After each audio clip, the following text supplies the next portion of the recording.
Hi there, business owner. Are you looking to improve your business knowledge? Do you want to see behind the scenes of successful businesses? And more importantly, are you looking to build a better business in just 15 minutes each week? If so, you're in the right place. Welcome to the 3Bs podcast.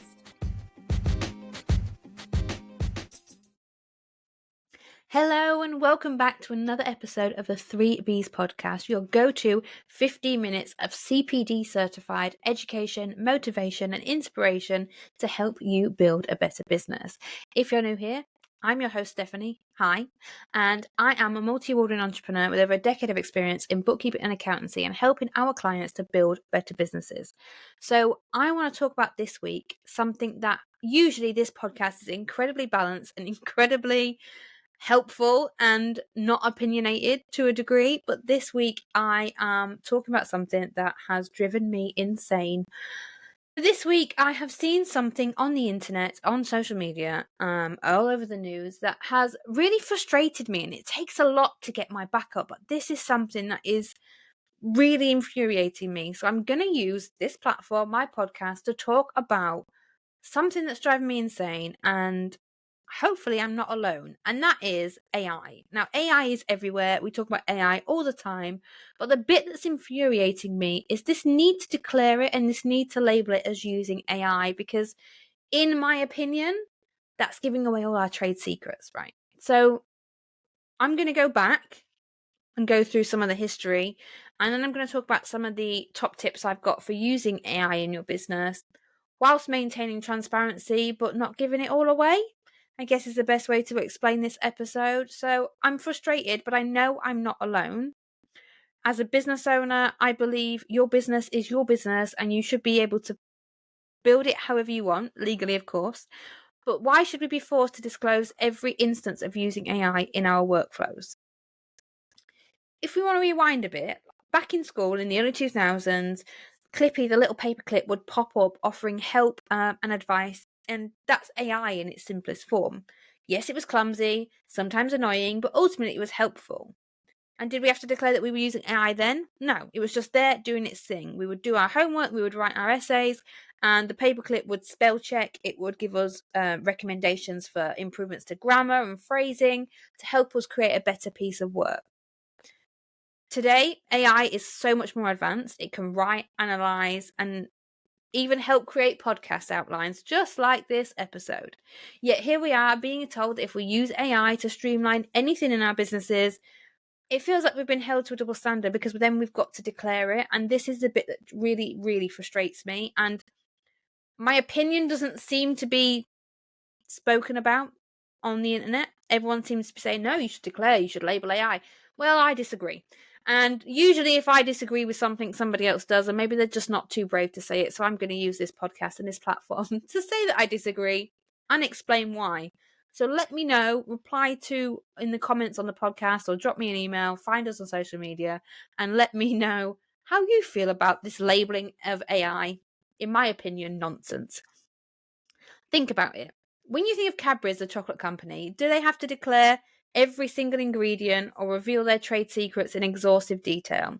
Of course not. They have to list all their ingredients, granted, but they don't list the quantities or how much of each there is, because they don't need to, and that would be their trade secret. And if they declared that, that would be able to be replicated across our businesses. And as small business owners, we're the same. There might be 100 hairdressers in your local vicinity, but you will all do something slightly different, whether that's process, booking system, technique, products used. You'll all have your own USPs or unique selling points, and that is the bit that's your trade secret. That's the bit that makes your business, and why clients work with you and not the 99 others in the area. So why should you have to declare that? That's the bit that really drives me insane. Cadbury's protect their recipes because it's part of their competitive edge. Similarly, many businesses thrive on innovation without having to disclose every single tool or technique they use. For example, in my practice ABCS UK, I have built my own CRM software because there wasn't any on the market that worked and met the needs that we have in our practice, because we don't just do the bookkeeping and accountancy, we also do whole business development. And lots of the tasks that we do don't fall into the realm of a standard accountancy CRM. And then a standard CRM often didn't have the accountancy elements that we needed to. So I just built my own using ClickUp as a base. We've spoke about ClickUp before on the podcast. But I have automation set up in there using AI so that my payroll clients at the 20th of every month get an email that says, is there any changes that I need to know about? Please submit any remaining timesheets so that I can start processing your payroll. Same way with VAT. At the end of every VAT quarter, the morning after, usually between 4 and 6 a.m., they will get an email saying your VAT quarter's just ended. Please upload your bank statements here with the links and things, so it's easy for them to find. It's easy for them to give me what I need. Please upload your receipts to Apron or Apron Capture that we use via app or email, however they choose to do it, so that I can start working on your VAT return too. That is part of my workflow. AI sends that email. I don't get up at 4 a.m. on the 1st of every quarter and send that to a client. I don't get up at 6 a.m. on the 20th of every month because sometimes that's a weekend. Sometimes that's a school holiday. I only work between the school hours. I only work during term time in the office. I work from home sometimes during the school holidays, but I try to be as flexible as possible because that's how I built my business. My business is my business, and I built them to run around my children. And as they grow, the business pivots and the hours change. No longer do I need to put them in breakfast clubs and things like that. I can get my hours done and streamline my processes to fit the business. Now, do I need to now put an AI label on every single automated email that I send to my clients? Because that's just absolutely bizarre. And why should I have to say this email is automated? I don't quite understand the benefit of it. I don't understand why that would be necessary. I think the push to label AI usage on our processes seems completely disproportionate. If using AI to generate content or streamline your operations is a part of building your business, why should it require a special disclosure? I understand transparency matters, absolutely, but not when it feels like an added bureaucratic burden that stifles creativity and efficiency. Now, if you couldn't gather, that last sentence was written by AI. That's not the way I speak, but I used AI to write the outline of this podcast episode to prove a point, really, that actually using AI as a tool to help you can enhance your podcast episode. I shouldn't have to label this now to say I use AI to write an outline. I really don't think that that is the way we need to go. I think it's absolutely bizarre. So as business owners, here's some top tips for using AI, because what are small business owners to do? You should not be weighed down by unnecessary disclosure. The other part of it that's really important to explain is that I think stops a lot of business owners from using AI or from growing their businesses is worrying about affecting the regulations, worrying about doing something wrong or not labeling it when you should or labeling it when you shouldn't and getting into trouble for it. As business owners, we've built these businesses, they're our babies and we care about them. And sometimes that fear of getting it wrong and getting into trouble stops you from even trying. And I think that's really, really sad in a way. That's really stifling creativity, as the AI said. That really is stopping business owners from growing and developing. I know it held me back for such a long time. I didn't want to do it because I didn't want to get in trouble. And then also I wasn't putting out as much content. I wasn't producing as high level things because I didn't want to use the AI to get in trouble, which was then limiting my output. I wasn't creating as much. I wasn't doing as much. I wasn't getting as much productivity out of my working day. Therefore, the business wasn't growing as quickly as it could be. And that really, really is not the way to grow a business. And it makes me sad that it does hold business owners back. And I am one of those people that was like that for a couple of years. I mean, this podcast alone, I record it myself, I edit it myself, I transcribe and add all the captions myself, and then I schedule it into our podcast platforms. I could not do that without AI. I don't have the budget, because it's a free podcast, to pay someone to do that for us. So the podcast wouldn't exist. You wouldn't be getting your 15 minutes of CPD every week if I didn't have AI tools to help me. So my top tips are: use AI to enhance and not replace. So focus on how AI can boost your productivity, whether it's creating those repetitive tasks in your diary, providing insights, sending automated emails out, whatever it may be, use AI as a tool to enhance your work. It's not as a crutch, I can send those emails out myself if I want to, but I choose to use AI to enhance the productivity. It's done while I'm sleeping. My clients get it on time. Therefore, there's less delays in getting the information to me to process their payroll or their VAT returns, for example. So it's not a complete crutch, and I could work without it, but I'm much more productive with it.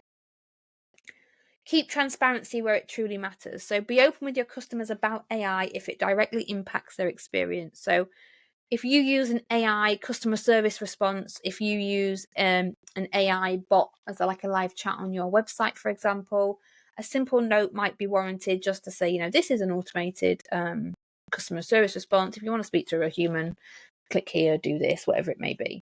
But for internal productivity tools, you don't need to tell them. My clients know that my emails are automated, but I don't need to write that on the bottom of every email that goes to them to say your payroll's due or your VAT is due, whatever it may be.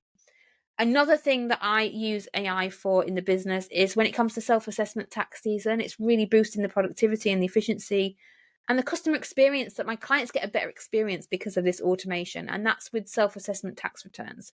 So obviously in January, we did this 4-part series talking about self-assessment tax returns.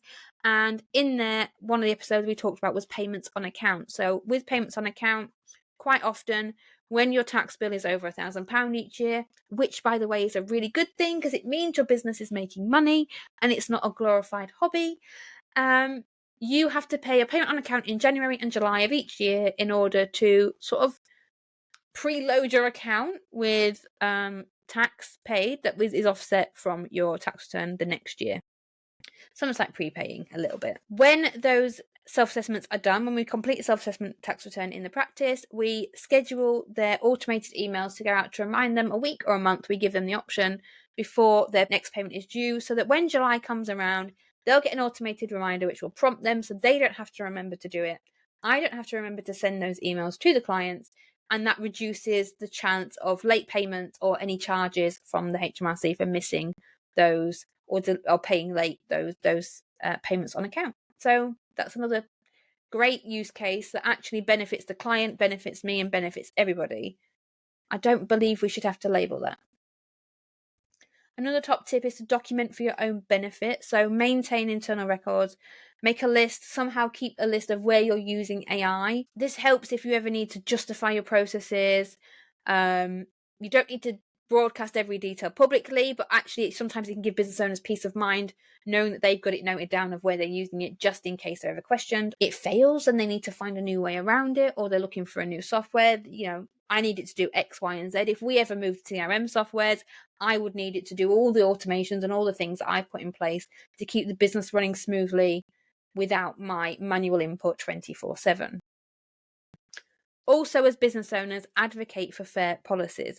As business owners, we can push back against overregulation, join industry discussions, provide feedback to regulators, and help shape the policies that support innovation without this unnecessary red tape. That's kind of why I'm doing this episode today, because I'm not going to sit back and be quiet about it. I'm going to say, look, I don't think it needs to be labelled every single time we use a spell checker, every single time we use Grammarly to help with our grammar, whatever it may be.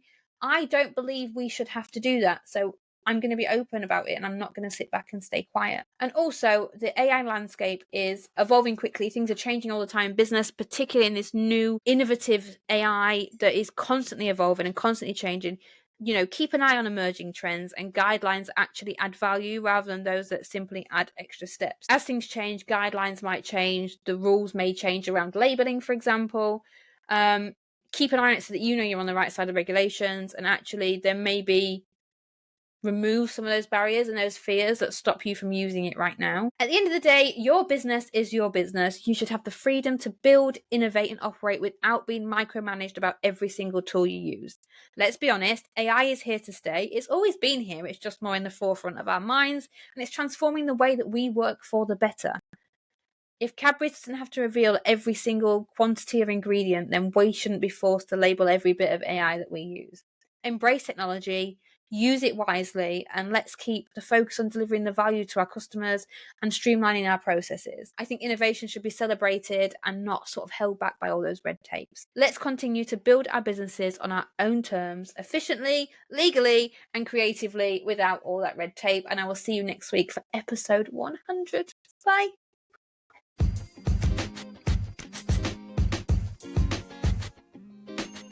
And that brings us to the end of another episode of the 3Bs podcast. Thank you so much for listening. Please connect with us on social media. Like, rate and review wherever you are listening to this podcast so that I can help more business owners build a better business. See you next week.